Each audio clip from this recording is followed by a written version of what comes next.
Hi hello నమస్తే, నా పేరు రెడ్డి ప్రసాద్. రాయలసీమ జనసేన పోటీ చేసిన రైల్వే కోడూరు నియోజకవర్గం అరవ శ్రీధర్ గారికి ఎమ్మెల్యేగా గెలుపొందారు. వారికి ప్రత్యేకంగా హృదయపూర్వక ధన్యవాదాలు.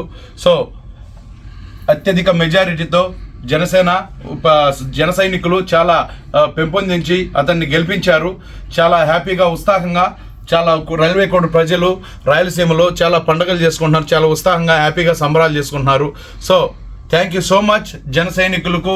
జై జనసేన, జై జనసేన, జై జై టీడీపీ, జై బీజేపీ, జై కూటమి. Thank you so much.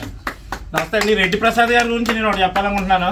Reddy Prasad గారు అందరికి జనసేన బెహరీన్ నుంచి ఈయన పార్టీ ఎలక్షన్ ఉందా లేదా ఇప్పటి నుంచి కాదు, ఎప్పుడో 10-15 ఇయర్స్ నుంచి కూడా జనసేన ఈయన కారుకి స్టిక్కరింగ్ చేయించుకుని ఈయన ఓన్ ఎక్స్పెన్షన్స్తో 200 మిలియన్ పైన ఖర్చు పెట్టి నేషనల్ డేకి బెహరీన్లో స్టిక్కర్లు వేసుకోవడం బ్యాండ్ అయినా సరే నేషనల్ డేకి పర్మిషన్ ఇస్తుంది ఇక్కడ గవర్నమెంట్. ఆ టైంలో ఈయన కారుకి పవన్ కళ్యాణ్ గారు స్టిక్కరింగ్ చేయించుకుని ఆ కారుతో 1 మంత్ కంటిన్యూస్గా బెహరీన్ అంతా క్యాన్వసింగ్ చేసి అవ్వాలి. ఈ బెహరీన్లో కూడా ఎవరు ఈ పవన్ కళ్యాణ్ అనే అడిగే స్టేజ్కి తీసుకొచ్చారు. So thank you.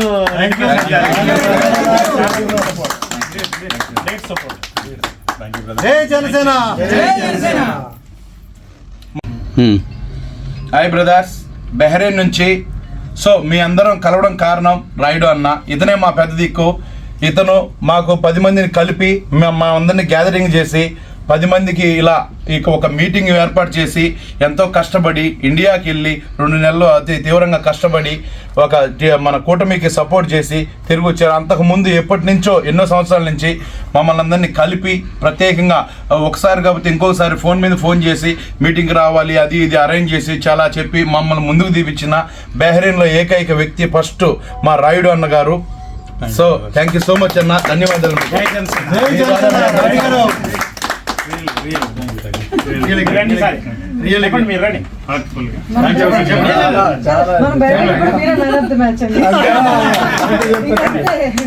Next Koteswara చెప్తారు.